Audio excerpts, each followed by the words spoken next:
Mito adalah seorang beta tester.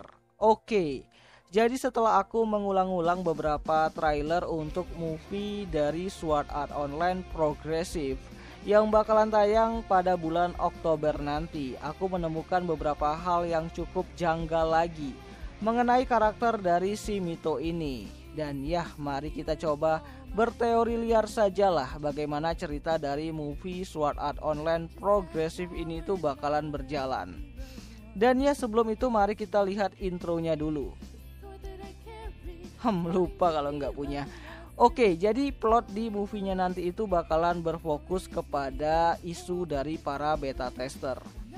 Dan seperti yang kalian tahu, kalau para beta tester itu dianggap masalah dan orang yang arogan saat di lantai 1 di Aincrad. Ya, kalian bisa lihat sendirilah di episode kedua itu di season pertamanya, di mana para beta tester ini tuh sangat tidak disukai oleh para player lain karena dianggap egois dan tidak mau membantu sesama player untuk meningkatkan level. Padahal saat perilisan game dari Sword Art Online itu sendiri, beberapa algoritma gamenya itu dirubah dan informasi yang dimiliki oleh para beta tester di open beta gamenya itu gak terlalu valid atau berguna saat gamenya itu dirilis full.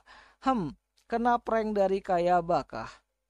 Lalu apa hubungannya dengan si Mito ini? Ya, jika kalian melihat final trailer kemarin, saat si Mito ini itu memperkenalkan game dari Sword Art Online kepada si Asuna, si Mito ini itu serasa seperti mengetahui banyak mengenai game SEO. Dan informasi mengenai in-game yang ada di SEO itu sendiri harusnya hanya diketahui oleh para developer, publisher, dan para beta tester. Ditambah lagi, kalau kalian perhatikan di trailer keduanya itu, si Kirito ini itu mengatakan kepada Asuna dengan kata-kata seperti ini. Tidak peduli beta tester atau bukan, kamu adalah orang yang paling memahami dia. Ya, dia di sini itu adalah si Mito yang dimaksud oleh si Kirito. Ditambah dengan penampakan dari si Mito yang sedang mengurung dirinya di kamarnya sendiri. Lalu konflik apa sih yang akan memperlibatkan para beta tester Mito dan Asuna di movie-nya nanti? Oke, singkatnya itu identitas dari si Mito sebagai salah satu beta tester itu bocor atau diketahui oleh orang lain, dan membuat dirinya dan Asuna itu menjadi incaran player lain yang membenci seorang beta tester.